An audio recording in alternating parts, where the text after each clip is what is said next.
sure. All right, it's pretty much noon, so and we're broadcasting. So, but if we do an edit later, welcome everybody. This is our first attempt at a MinneAnalytics virtual event, and we're learning as we go. So my apologies for any kinks. We'll try to work them out as we go along. This is going to be a real quick. And I have to, there's a kink, mute your phone. This is going to be a really interesting presentation. John Hogue from General Mills is going to host a panel about predicting in the age of uncertainty. And if you're wondering what that noise in the background is, that's my clock signaling that it's high noon. It signals every 15 minutes to give me a sense of urgency in life. So if I'm unmuted later, that's kind of a sound check, time check.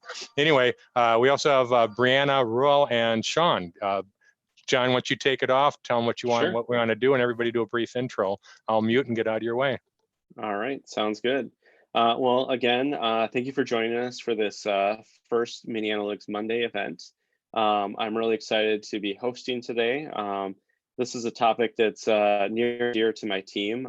So I work at General Mills, helping lead one of our data science teams. Today's topic is predicting an age of uncertainty. So as we think about COVID-19 and how it's all impacting the world around us, obviously it's going to end up impacting how we do business, and that's going to end up impacting how we do forecasting and how we do data science and analytics work. So today we're going to have a 30 to 40 minute panel. We're going to take additional questions sourced from YouTube. So we're going to have people kind of sending me those, as they come. So feel free to leave comments there, and we'll try to get to those at the end. I've got a lot of prepared questions as well. We'll try to keep it, natural and organic as we can. So we'll try to keep everyone's comments, to around about 30 seconds or so. We'll keep moving from there. So, on the panel, as Dan mentioned, we have Brianna Frederick, who's a data science manager at General Mills, and I have the pleasure of working with. We have John Larson, who's a director of business insights and analytics at Medtronic. And we have Ruel White from supply chain process manager at Cargill. So welcome all of you guys, and thank you guys for coming to this MinneAnalytics Monday on such short notice. I guess we'll kick it off with, this big question that's out there. What types of forecasting and data science projects are being impacted in your organization, by COVID-19 and kind of all the disruption that we're seeing out there? Well, I can start with that. And I think it's probably, harder to think of what types of models aren't being impacted, where really everything is being impacted. We do a lot of demand forecasting, looking, at different supply chain factors, things like that, financial forecasting. I think almost from every perspective, our models that we're either developing or are currently developed are going to be impacted in some way, shape, or form. And so there's a lot of considerations behind what we need to do to account for those, depending really on what types of models they are. But I would say from every area of the business, even from a marketing perspective, we're expecting to see some impact. All right, thank you. Anyone else? Yeah, so I add a little bit to that. So I work in the supply chain planning COE, so not within the business, but supporting the business and specifically the demand planning function. And so kind of partnering with a lot of other demand planners, demand planning managers, and kind of understanding how to impact their business. As Brianna said, it's really, you cannot rely on so much of what you see in your models and kind of what you're building up from that statistical forecast. So we're actually looking to lean a lot more into the process side. And then at the same time, trying to understand how do we balance those, whether it's the IVP process and our demand review process, how do we pull those insights and those assumptions all the way through to our data, so our data cleansing aspect to truly understand, what is a sporadic event versus what is a new trend.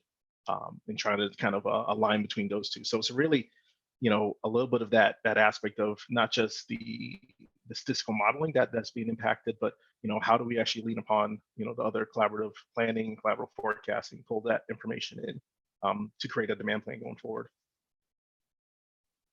Yeah, and I'll have to agree with Brianna and Ruel. We have many activities going on across the organization right now, trying to figure out what our forecast model is going to look like. And there are a lot of different assumptions based on the businesses. But at the end of the day, we're highly impacted by COVID because a lot of our therapies rely on elective procedures. So we're trying to figure out what our elective procedure baseline is going to be and when we're going to return to normal, and just looking at how states make those decisions really impacts where our baseline is going to start. Perfect. Thank you, guys. Next question we have is, how are you guys communicating the immediate challenges that you're having with your business partners? Well, I can take that one. So I think we're at a point where communication is really just awareness. We're just starting to see data that is either anomalous or could be, like Ruel said, a long-term trend coming in. So we're not actively making changes to our models because we don't have enough data to know what changes need to be made. So right now, it's really just awareness and ensuring our stakeholders that we understand that there are going to be impacts. We are researching, thinking about what we need to do to account for those impacts. And so I think right now it's, like I said, just awareness and kind of keeping people updated when we do have more information, and kind of taking them along a journey with us, because we're learning as we go along too. And so we don't have all of the information to provide to our internal customers and stakeholders. So yeah, it's tricky, and we have to really rely on the level of trust that they have with us. But I think that level of trust too, we can sustain that by bringing them along this journey with us. Okay, sounds good. Any other thoughts? Well, I would think to add to that, collaboration with your stakeholders and just letting them understand what the options are for inputs to the decision making. So whether you're looking at new real-time alerts that will allow you to be able to assess when a new trend starts to happen, or something that might become part of your trending model in the future, just so no one gets caught by surprise that, oh, we're looking at this variable and we never knew that, when that variable might be critically important for the next month, 2 months, 3 months, quarter, year. I just don't know how long we're going to be having those as part of our models, but as long as everyone knows what we're looking at up front, I think that helps with potential surprises down the road. Cool. Just the one thing to add to that. So I work with several different businesses, and some of the best practices that I've seen so far are having that cross-functional, is it a Microsoft Teams site or a SharePoint site, where you're actually putting all of those assumptions and trends that you're seeing from whether it's finance, marketing, customer service, data science, demand planning, all the different areas, having a centralized place where you can actually go back and see that and hold that as a repository for those future days that you're trying to understand, how much of that outlier is continued, or it was that just that one-time piece. And then I've actually seen some businesses actually kind of appoint a single team to really send out almost a daily or bi-weekly communication of just saying these are these major assumptions or trends that we're all agreeing, accepting as a business, that as we're going through, we can utilize that for all of the different forecasting activities that could happen. Thanks, awesome. And I'll just let all the panelists know that, if you don't feel like things have already been said that other people have, we can kind of continue on. So no need to always feel like everyone has to speak. We can always just keep on going with questions, but appreciate everyone's answers so far. One thing I wanted to ask you guys was, now that we have all this change in there, how do we think about what a new baseline model is for our forecasting? Like, how do we help understand that? And then how do we help maybe address kind of how our confidence in the model has changed over time? Are you guys thinking about that at all? So I would say I'll take it from a different approach. I think Sean and Brianna might actually have a slightly different kind of take on this, more from like from a specific like data science perspective. But as I'm looking at like a demand review or demand planning process, the question that we're continuously asking is, are our hierarchy assumptions the same? Are there new hierarchies that are developing, or sub hierarchies within products or channels and some of those other pieces? And how is that different? Because as we do a lot of those ABC XYZ analysis and trying to understand who our number one, who our top products are, who our who our A, B customers are, within this situation, not knowing how long it's going to last, we have to almost start to question those assumptions to begin with, and really kind of see if they're really holding true. And try to understand, are there different baselines from the baseline previous to, January, February, depending on when the impact has really impacted your business specifically. But really kind of questioning even just those, that how we talk about our business can, highlight different trends that we might not have necessarily seen before, or things that we thought were true that may not necessarily be true going forward. Awesome. Any other follow-up thoughts? No, I think that was a great answer. All right, awesome. Maybe kind of building off of what you said there is, does this current situation warrant making any different modeling decisions with regard to kind of the forecasting of granularity levels? Like, would you change, rather than going from daily forecast to a weekly forecast, or would you change things from going the other way, like maybe then rather than doing like a state or national level and looking more at like a county level or something like that, or a city level? Are any of these decisions being made, or any thoughts towards these? Well, I think from our standpoint, we are looking at different granularity just because of the capacity of the market. Being that we're healthcare specific, we have constraints that are unknown, but they are very geographically specific. So it's a testing model right now. I don't have a good answer for it, but it's all test. Okay.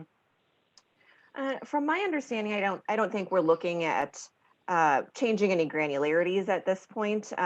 Thinking of kind of the industry that we're in, I don't know how much of a positive impact that would have, but there, it's not conversations that we're having yet, but I think it too depends on how our stakeholders use those predictions that we make, and how frequently, or if we're thinking about a regional thing, we have salespeople that cover a certain region. We have to really be careful about making changes to geographics and things like that. So I don't think we've had conversations like that as a way to accommodate for some of the changes that we're seeing, but that doesn't mean that they won't happen at some point. Okay, sounds good.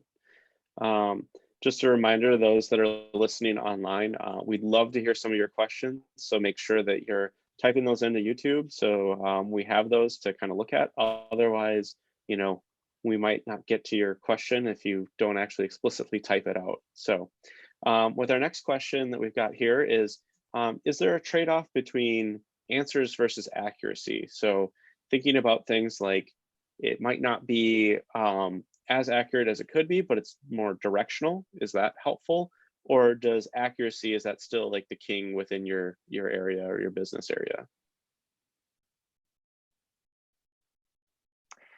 Well, I can jump in on this one. I think it really depends on the business area. If we're thinking about something like demand planning, for example, or sales planning, I think that it's still more important for us to be really accurate, because we don't want to end up with excess spoilage, or run out of stocks or anything like that. But I think maybe in some areas it is a little bit more acceptable to have some kind of flexibility in our accuracy, but have those models, like marketing, for example. We might be able to get away with more directional results from a marketing perspective than we could from a demand prediction or a sales prediction perspective. Yeah, I'm using my my get out of jail free card. And I think it depends, right? I think it really depends on what the questions are being kind of asked there. And I agree with Brianna. Like there's points where there are things that are very very specific where you have to be accurate on, especially if you're trying to look at obsolete inventory or anything that you're trying to avoid those write-offs. But it depends on is your customer base changing, right? So is there a difference between channels between, so for instance, services versus retail? What does that look like? Knowing that, first and foremost, you want to be there to be able to kind of support that overall customer demand. But at the same time, potentially, can you absorb variability in your demand by your approach? What you have is your safety stock and some of your inventory levels and kind of where was that position going forward? And some of those other pieces. So, again, it's a squishy answer at best. But I think we have to kind of look at, what the specific question is or what that burning platform is, and then kind of have that trade-off of how much additional analysis we need to have within that piece. And, do we have enough information for us to drive meaningful action? And if we do, then by all means go forward and see if that aligns with assumptions. We get a sign-offs and go. But I think it really depends on kind of, the situation that you're facing and kind of, what are the other pieces that play into it. I think also the risk associated with the decisions that you're making. Yeah. If it's a high risk decision, you're going to definitely want to have some more level of analytics around it. But if it's okay to be directionally accurate and that will help impact your business, then I think some of those teams that I'm working with right now are just looking for some guidance. So there's a there's a lot between those bookends. Sure. One thing I would add too is, if we get to a point where all we can really offer for a time is directional results, thinking about the risks associated with those results, whether we think we're way over predicting or way under predicting, because we're looking at directional results, which is worse, and in which direction do we need to kind of apply more caution. So just being really extra careful if we're thinking about having to provide directional results versus really accurate results. Yeah, and I would say the piece to kind of add on to that is, and I'm gonna say it a couple times during this call or this conversation, is what are the assumptions? What are those underlying pieces that we're really that's kind of foundational to, whether it's a directional or very pinpoint accurate forecast. But hopefully we can have the healthy debate on kind of what are those foundational assumptions that are going into direction of the model that we chose, and kind of what we're saying is a future as an end result, and debating on those pieces as well as the risk and trade-offs. And there we're able to kind of say, are we able to take the action action going forward, or do we need to pause and go back? And as Brianna called out, do we need to get tighter on our overall forecast, because there's a balance of that overall accuracy and then the risk that we're going to absorb with that as well. Really great comments from all of you guys. Thank you for that.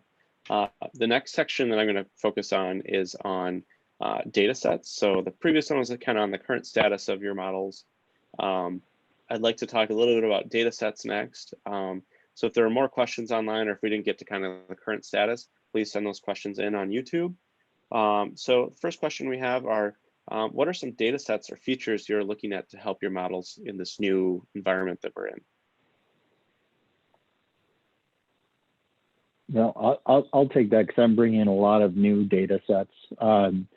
Clearly state and federal government data sets, but we're looking at more granularity about the nuances of what's going on, such as like ICU beds by county, or the amount of estimated respirator, ventilator, or utilization, numbers that are really squishy and hard to get solid data on.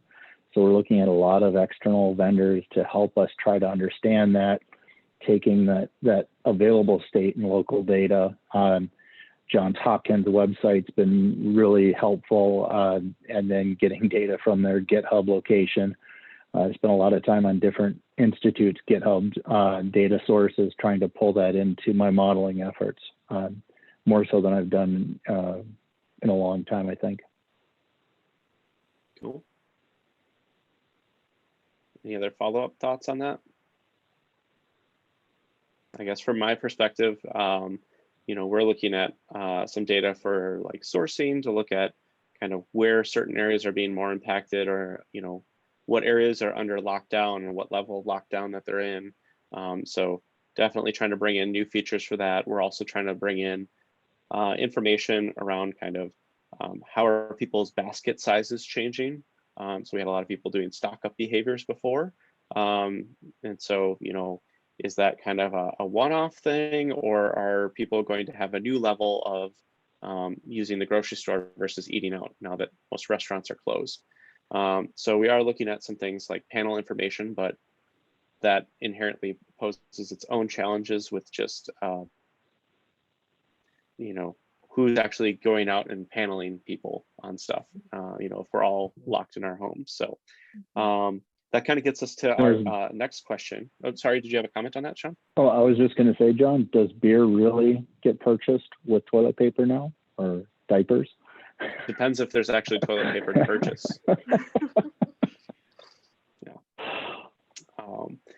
Yeah. So the next question I have is, if you leverage third-party data providers, they probably are inherently calculating, collecting data differently now than they were before the pandemic.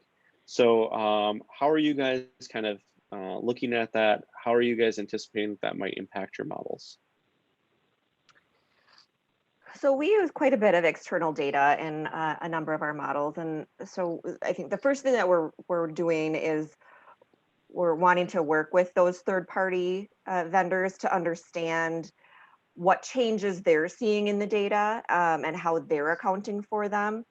And for example, macroeconomic data, we use a lot of that in a number of different types of models. And we use a lot of forecasted macroeconomic data to be able to predict into the future. And so understanding from them how they're thinking about how their models need to change, so we can not only incorporate those changes into our models where necessary, but also to speak to our stakeholders about caveats that we need to speak to. I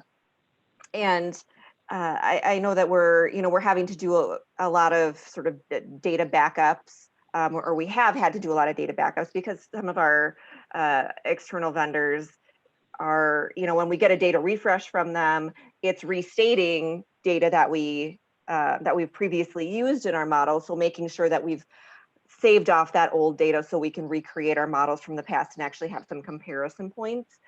But yeah, I think a lot of it is just really having open communication with those third parties that we're getting data from, and understanding what they're doing, and being able to speak to that with our stakeholders.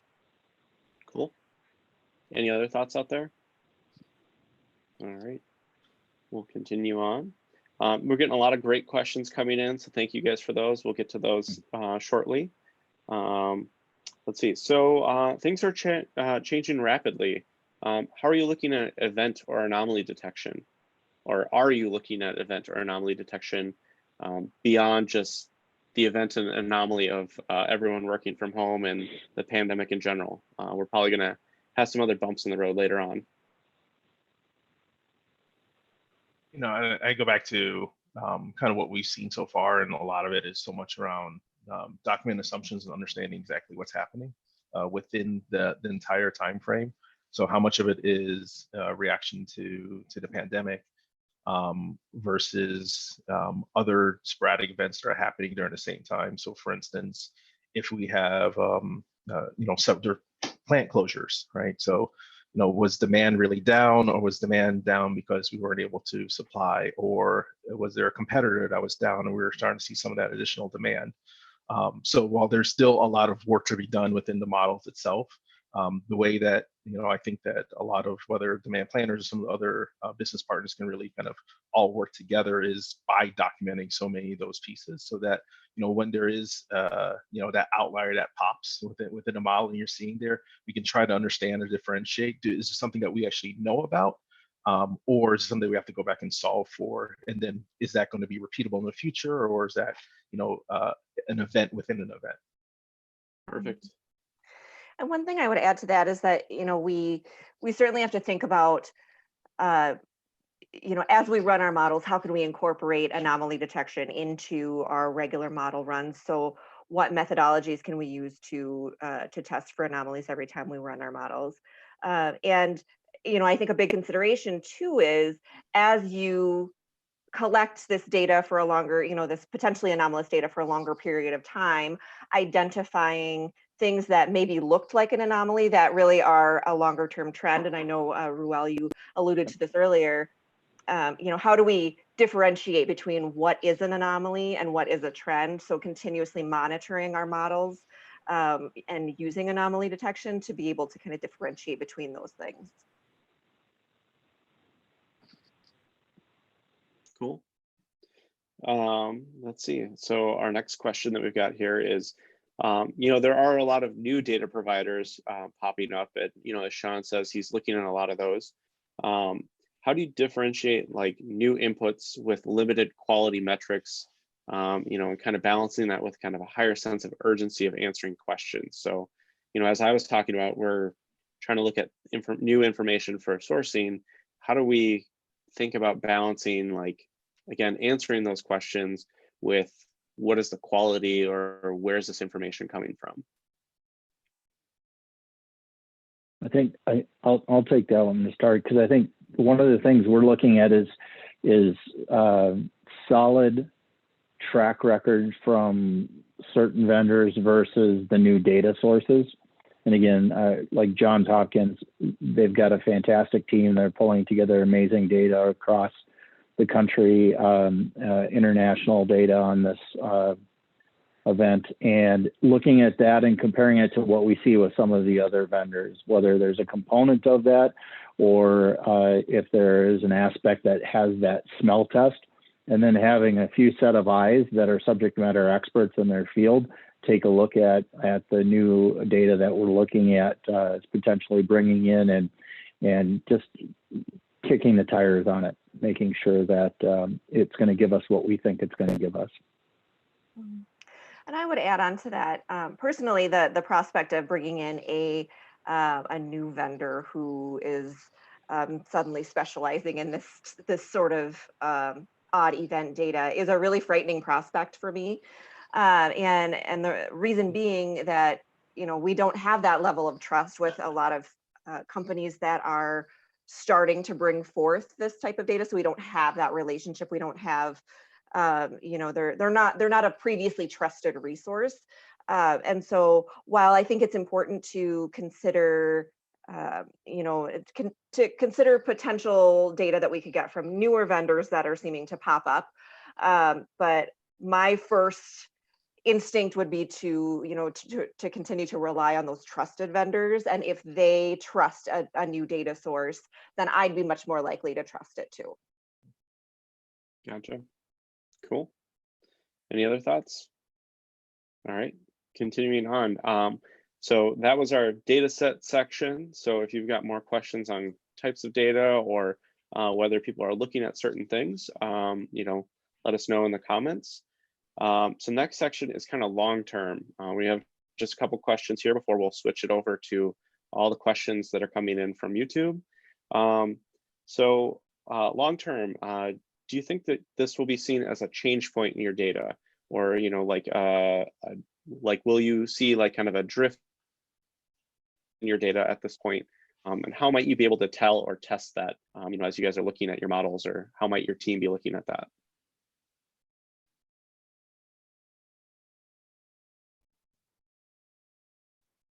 Maybe just a stationarity test?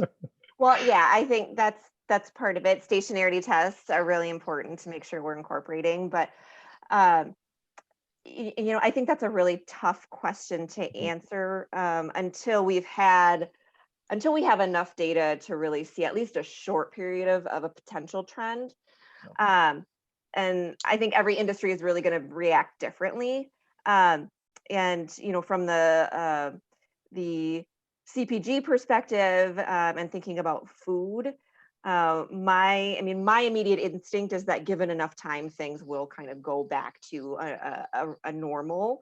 But of course, there are going to be nuances, and we just can't parse out those nuances until we've got, more data to look at to help us understand.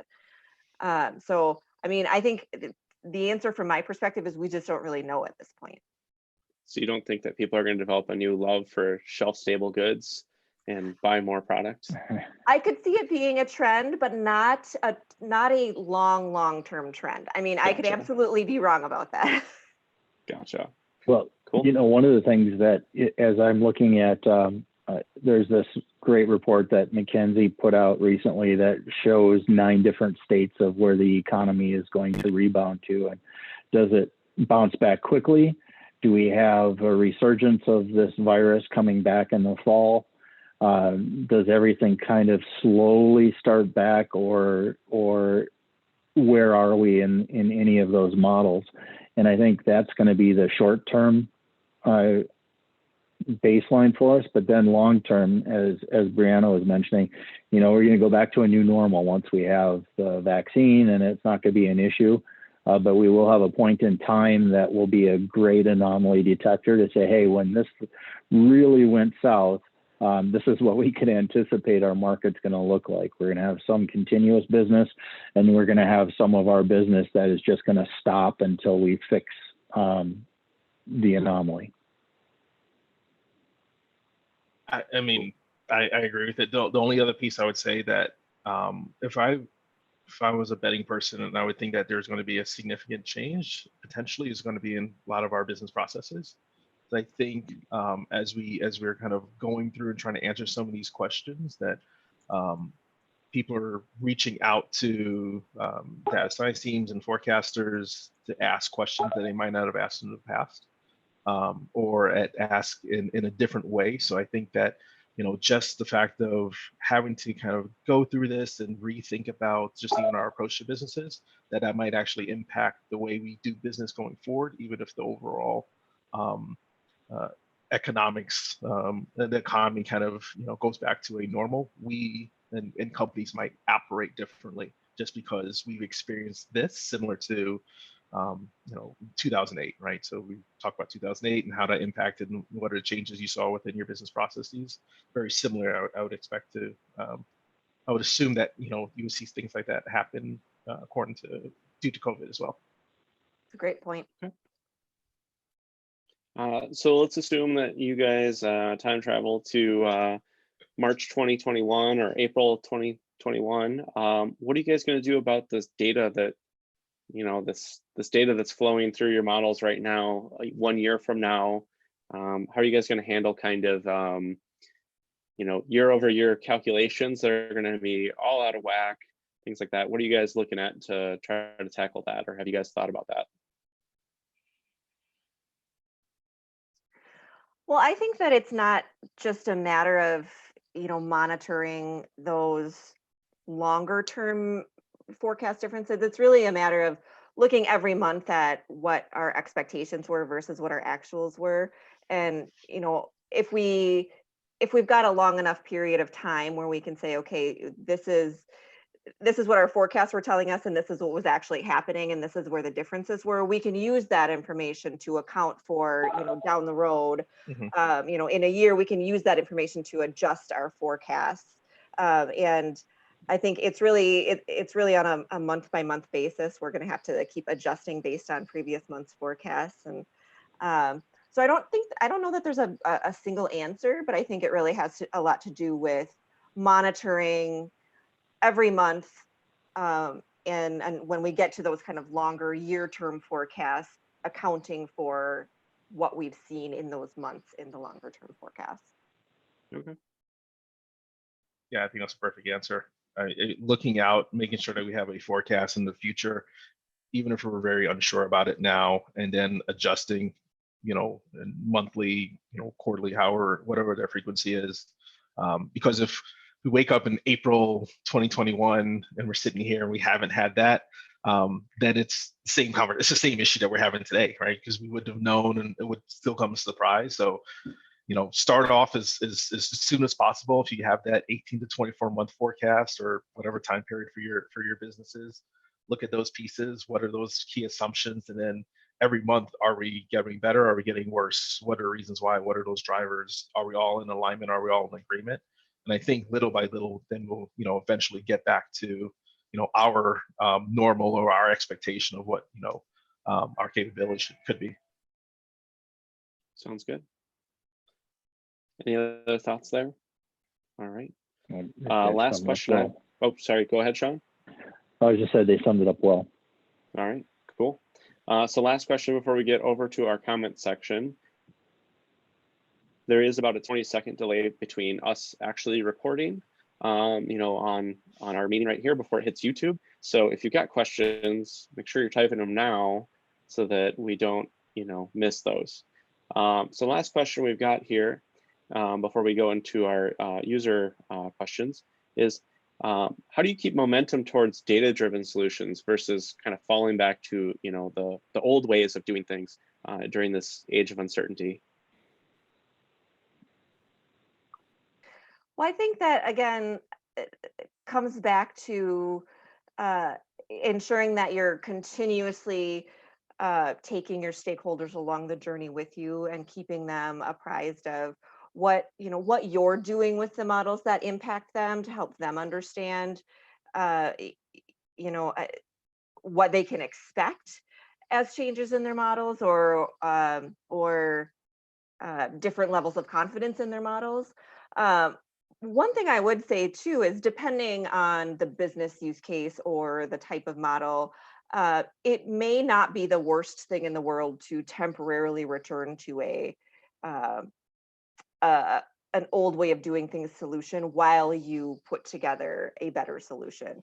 And I think an important component of that is ensuring that you along with your stakeholders can time box that and say, okay, while we work through this for the next 2-3 months, we're going to revert back to maybe an older way of forecasting, just so you have that continuity, and then we can proceed with our forecast the way that we've been developing them, once we have a good solution for you. So I think it comes down to trust, and I think it comes down to making sure that you do have a good solution for your stakeholders. Otherwise, there's no incentive for them not to just kind of go back to the intuition method of forecasting. Yeah, I think to add to that is that our teams have some unbelievable skill sets, right? So beyond the issue of kind of the situation we're in today, and as long as we have a clear understanding of the problems the businesses are facing and the questions and decisions that leaders have to make, and we're able to provide additional value, however which way, right? So whether it's the process that we're following today, or if we have to use a slightly adapted process, as Brianna called out, as long as we kind of tie in, the value and work that we're providing to answer those very specific questions, because those questions are changing, could be on a daily basis or even within the same day, depending on closures and other pieces. I think is you were able to continue to show and demonstrate that value, and that staves off any kind of backslide to previous ways of kind of working. And I think also setting expectations that there will be more clarity in how we forecast these markets. So as long as there is something there for continuity while we're perfecting the model, and everyone realizes that perfection doesn't come quickly, if ever, right? So, but getting us closer, and they're along for that ride or that journey, I think that helps. All right. This may be just kind of the same question worded differently, but we got it kind of asked many times in the questions here. But do you see people running towards data science and data-driven solutions, or are they running away from them at this point? Like, is there increased demand in your organization to try to answer things right now, or are people just trying to handle them in different ways? That's kind of a tricky question, but I would say, I mean, at least from what I've seen, there's more of a demand for data science and more of a demand for us to be able to provide answers. And so, yeah, well, for better or worse, whatever answers we're able to provide at this point in time, I've definitely seen more people, like supply chain sourcing, reaching out to us to say, what do you know and what information can you provide to us to help us? Okay. I was Any other thinking thoughts from? Yeah, as go ahead. demand planning, demand forecasting in general, I think there's definitely more of a want or desire to kind of stand up some of those organizations. And we're a large company, various different levels of maturity within our organization, but having a team to kind of translate what we're seeing from the finance, supply chain, and commercial sides into a singular plan that's supported with assumptions that can actually be pressure tested, whether that the heart of the forecasting is coming from our data science team or demand planners within the businesses. I think there's more and more of a need and our desire to have someone to kind of fit that role and kind of lead through some of those tough decisions based off of fact and data kind of supporting it. Cool. Yeah, I know that we're busier than ever. And I keep thinking, in my career, I've been through 2 gigantic crises now. And if you look at the catalyst of the Great Recession as maybe the initial data science explosion, right? And it was really important back in 2008, 2009 to really understand what was going on with your current markets and where your future markets are going. And we saw all kinds of programs kick off around data and analytics, the master's programs, the undergrad programs. I know we really got busy through MinneAnalytics. But if you look at where this takes us now, I wonder if this won't be now the catalyst for the machine learning AI next wave. I mean, it's there, it's happening, but it's really not embedded in everything we do. But this just could be something that might help us get there. Not sure, but crises seem to bring out the best in data scientists. One thing I would add is that, setting aside an increased interest in data science is, I would definitely expect some new methodologies and new techniques to come out of this event. So I think there's a lot of research being done on how to work through these types of events with your data, and so I think we'll see a lot of that. That's a good point. I think that there is a lot of smart people out there working on this stuff, and they're all facing similar issues, which is why we brought all of you guys together to kind of just talk through some of this stuff. Maybe building off of Sean's point about kind of maybe there's changes happening out there. How do you guys think that this crisis is going to affect the career track for data science and analytics now and in the future?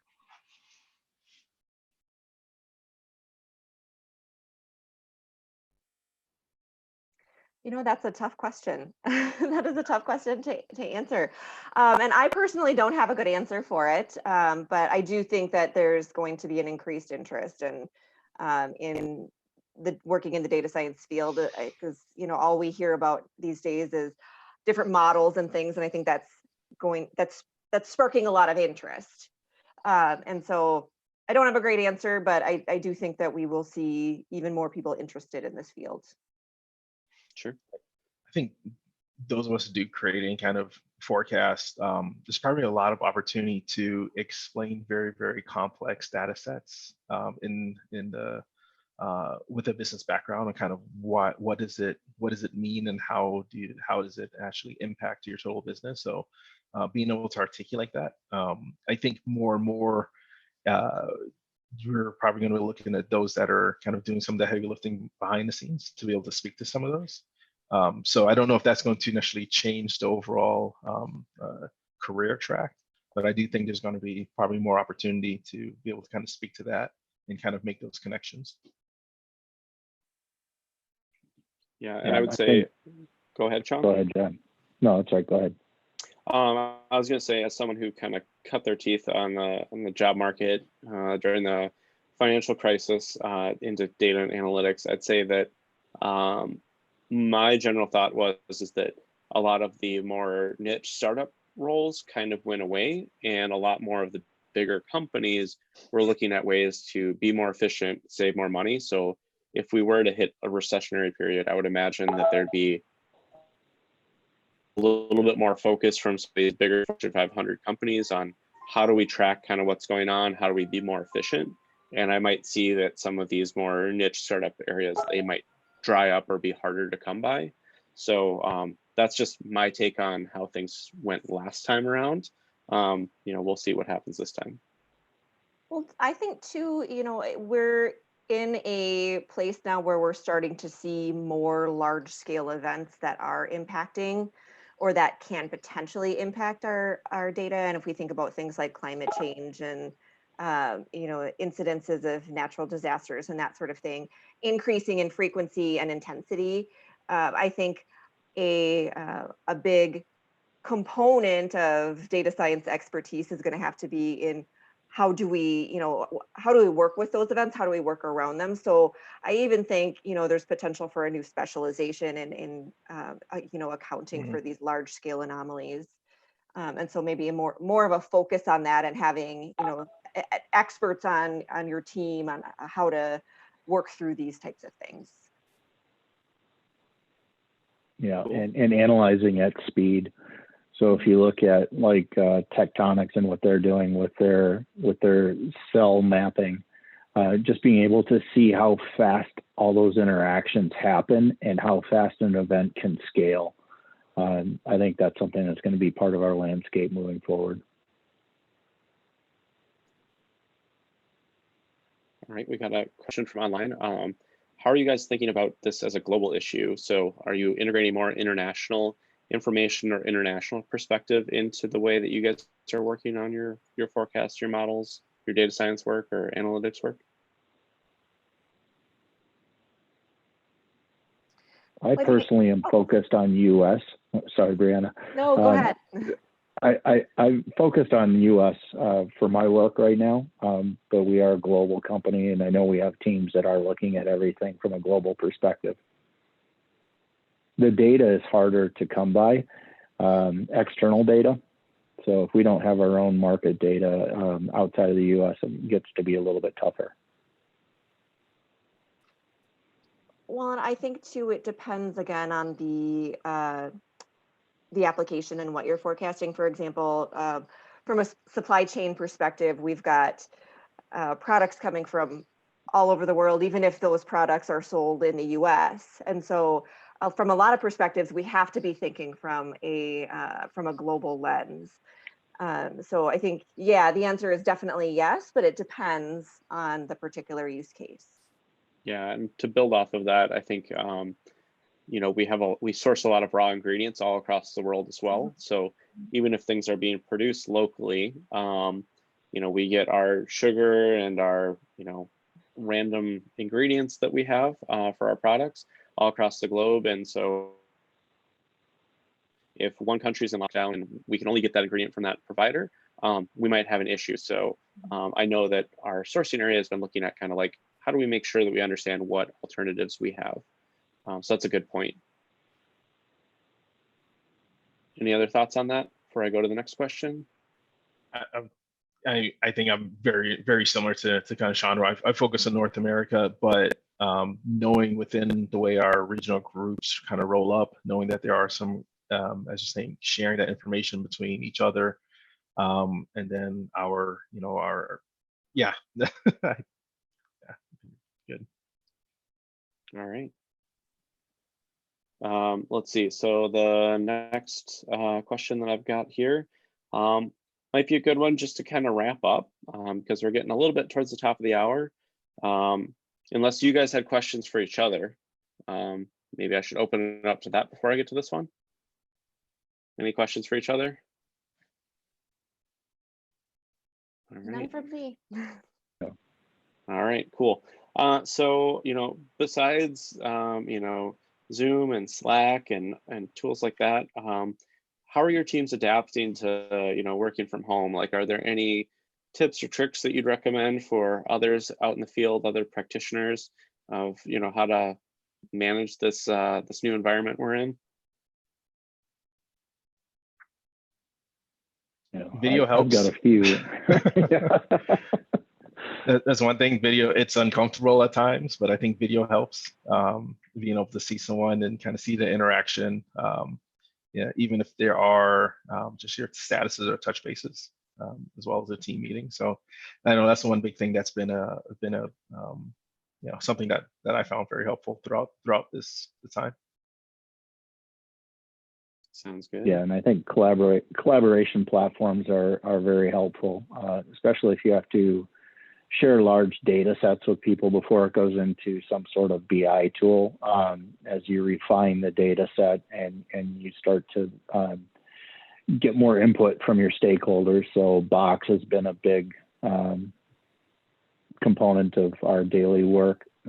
We have computers behind the firewall that we remote into and utilize those. We've got our corporate servers, which are very helpful.